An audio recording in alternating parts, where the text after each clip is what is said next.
Big Country Politics on KTAB continues. Well, hello and welcome to this week's Sunday Conversation here on Big Country Politics. I am Manny Diaz.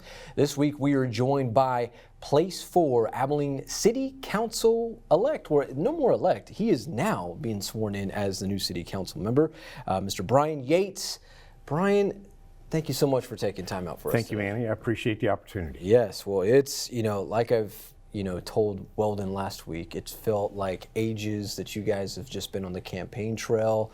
Tell me, this election is officially over. You've now been sworn in. You were sworn in on Tuesday as a new city council member. What has this election season been like? Was there a sigh of relief when it was all over? Well, the election process itself was exhausting, and you should give credit to all the people who were willing to step up and go through that, because it was a lot. Mm-hmm. And there's absolutely a sigh of relief to have it completed and have a resolution, and to be able to now focus forward on working for the city. Right. Well, you're officially sworn in on Tuesday morning. Have you had a chance to visit with your fellow city council members? Of course, I knew all of them, and there was a lot of congratulations and well wishes and optimistic statements for the future. We haven't had any chance to sit down and talk anything policy-wise or anything like that, but lots of congratulations. Sure. Well, I saw the photo, the team photo, the new roster photo. You guys are looking all, just ready at GQ. There's Kyle McAllister just looking like he just got off the, going to the cabana, or he's headed to the cabana there. There's a range of styles on the council. There is, very much so. A lot of politicians, they feel, I guess we can call them passion projects, or they feel a different way or a certain way about certain things. Is there anything that you're passionate about when it comes to making a true difference, representing the city of Abilene on the city council? So I don't have a single item that I'm trying to get done or changed. My passion is Abilene. This is a great place to live.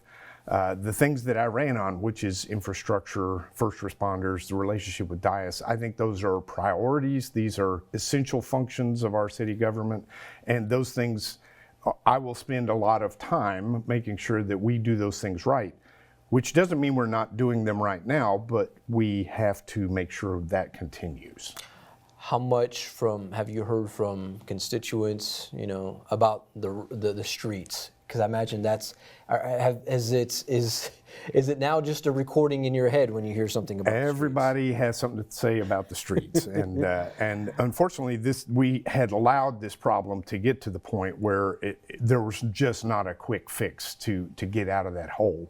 We are on a good path to resolve this and have a sustainable street program, but you're looking at another 10 years before you've made your way all the way around the city to repave all of the streets. Mm-hmm. And sometimes people don't have the patience, especially if your street's one of the last ones. Mm-hmm. But I think the plan that's in place and the funding mechanisms that are in place are a responsible way to approach this. I do not favor bonds as a mechanism for paving streets. That streets to me is a current expenditure which should be paid for with current revenues, and you should just budget so that you're taking care of that. That's an interesting thing to bring up there, and certainly, can you? And I know you're just getting your feet wet. You're getting involved now and included in the conversation here within the city council. If you can, brief us on how, I guess, the process of getting these streets worked on, and I mean, because you talked about, this is an extended process that takes a number of amount of years. Touch on that, if you will. So we did do a bond, I want to say it was in 2016, and we spent a lot of money kind of triaging, and some of that money was spent on concrete at intersections so that you don't have to keep going back to the same intersections that flood and the asphalt fails and you repave the same thing over and over. And that's been successful. But if you do a giant bond, and of course, if the voters want this on the ballot in November and they approve it, we'll do it that way. It's just my opinion that if you fix all the streets at once, in 15 years, they're all going to wear out at once, and you're going to have the same problem. And it is a much more mature and responsible way to approach this, to make this part of your everyday budget, kind of like your household budget. You have to budget for car maintenance and clothes and things that are not necessarily exciting, but if you don't do it, then you end up with a big bill. Mm-hmm. You mentioned bonds, that perhaps you may not be in favor of that. What's kind of gone into that thought process there? So bonds are best for a large capital expenditure. So for example, fire station number 9, and this was approved last November, to build a new fire station, that's a big chunk of money, and it's all at once, and it's a one-time cost. Bonds are a great way to take care of something along those lines. It's better than, let's say you wanted to raise $15 million.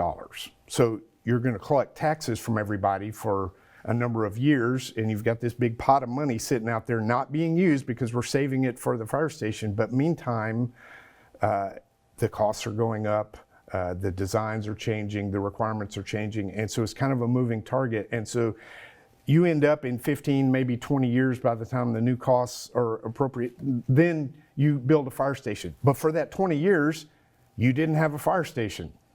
And so the bond mechanism is not perfect for everything, but for a one-time capital expenditure, it freezes the cost, and it is a fixed way to budget for the future. And we have a relatively low bond debt for a city our size. And so we're certainly have been responsible. It's only like 10% of the general expenditures budget right now, and that is low. Mm-hmm. Anything above 15 to 20, you start going, oh, this is going to cramp other programs. But we've got room to do this, and so that, I think that bond was the appropriate way to approach that problem. Interesting. All right, we're going to take a quick commercial break. When we come back, more with Brian Yates, the new Place 4 Abilene City Council member. When we come back, we're talking business versus values in that conversation there, plus the relationship with Dias and how, not that it was bad before, how perhaps the relationship can improve. More on Big Country Politics when we return.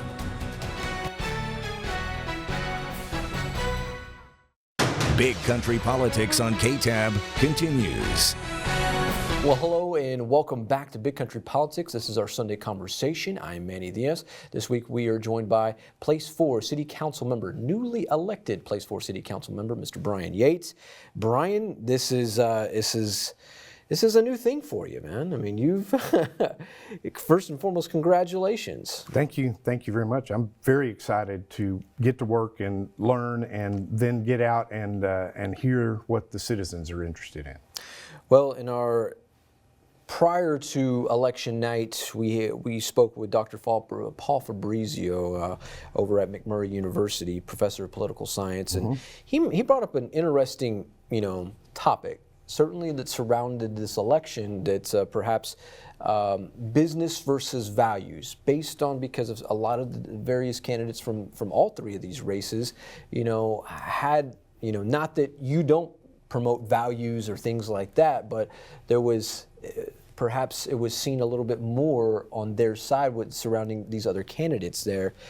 Tell me, you've been a member of the United States Air Force, you were a colonel. How do you navigate through those waters? Obviously, you're a conservative guy. You have those type of beliefs there. How do you navigate that business and in the value sector there? So that was a pretty easy division to make. It's just not the way I would have characterized it, because I'm certainly not anti-religion. I go to church. I believe in God. I have conservative values, and when you get right down to it, my values weren't that different from Pastor Beard's. The difference was, how do you want to achieve those? Do you want to persuade and have a shared value in your community, or do you want to have your government impose those values? I do not think that is an appropriate use of government at any level. And I've been in many countries where someone's particular religious beliefs dictate the laws, and they either restrict or compel behavior, and I definitely don't want to live in those countries. And I don't want Abilene or this country to become like that. That said, I definitely I approach this from a perspective of you should persuade people that your values are the best way to approach to, and you do that by listening to them, you do that by reaching out to them on a personal level, and that's why the churches are so important in this town, and they do great work, and I appreciate that, and we would be a much poorer town were it not for the outreach that our churches do. Yeah. Well, you were, like we mentioned, you were a colonel in the United States Air Force, and thank you for your service. You served here at Yates. You know, as we mentioned before, we were going to break in the last segment. I think the city has maintained a fantastic relationship with Yates over the years. How can, and I feel like because you've been on that other side there, do you feel that you can perhaps improve, make more advancements because of your previous ties to Yates in the United States Air Force? I hope so. You know, so there's no retired military on the council, and it says a lot about Abilene that they would elect someone who is retired military to serve on their city council. I hope that I can use that knowledge and information that I have from 25 years of service to be able to open doors and keep the communication going, and even possibly improve it with the B-21 bed down coming right on the horizon. Speaking of something that's coming on the horizon is certainly the budget process. Yes. And that's, I mean, you are getting the introductory, I mean, you are throwing right into the lake when it comes to all this. I can't imagine, I know you're, looking forward to this is probably a very, kind of just a weird way of processing that, but this is, how much have you kind of begun to study on this when it comes to our upcoming budget? So, you know, being in a bureaucracy before in the Air Force, I'm very familiar with budget process as a general thing, and so it's really just about learning the specifics of where we spend our money. This year's budget in fiscal year 23 is like $315 million. That's a lot of money, but when you get down into the nuts and bolts of it, a little over 70% of that is people. So there's not a lot of room for making big changes unless you want to start getting rid of people, and we don't. We have 12, almost 1,300 city employees, and that is not an exceptional number for a city this size. And so you just want to make smart choices, not dramatic changes, but you want to listen to all sides. You want to listen to the taxpayers who are saying, my property taxes are too high, and balance that with people who say, hey, I need these services. And there's a middle ground, and that's usually where you want to land. Mm-hmm. Well, before we wrap up, I do have to say, you know, this was monitored. We, of course, here in our newsroom, we monitor a lot what goes on social media with all of our politicians, elected officials, and your approach to social media was probably some of the most entertaining. And you said that your daughter handled a lot of your social media, and entertaining is, you know, in a form that it was, you know, you were putting out a message that can relate to a younger audience or a younger crowd, and perhaps beyond that. Tell us about. I imagine you got to give her a shout out for that. So my daughter Katie, her job, her business, her company is she does social media management, and she's got clients all over the country. And I was like, well, I can hire her. She might actually want me to win. and so we worked together, and there was a give and take. She had ideas, some of which I was like, no, that's too stupid. I can't do that. And then there were others that were fantastic. And it was definitely an attempt to show a more human and humorous side of me, because if you get to know me, I'm actually kind of a funny guy. That indeed, I'll agree with that. Well, Brian, I appreciate your time today, sir. Thanks, Manny, I appreciate it. For Mr. Brian Yates, newly elected Place 4 Abilene City Council member, I am Manny Diaz, and this has been another Sunday conversation on Big Country Politics. We'll see you next week.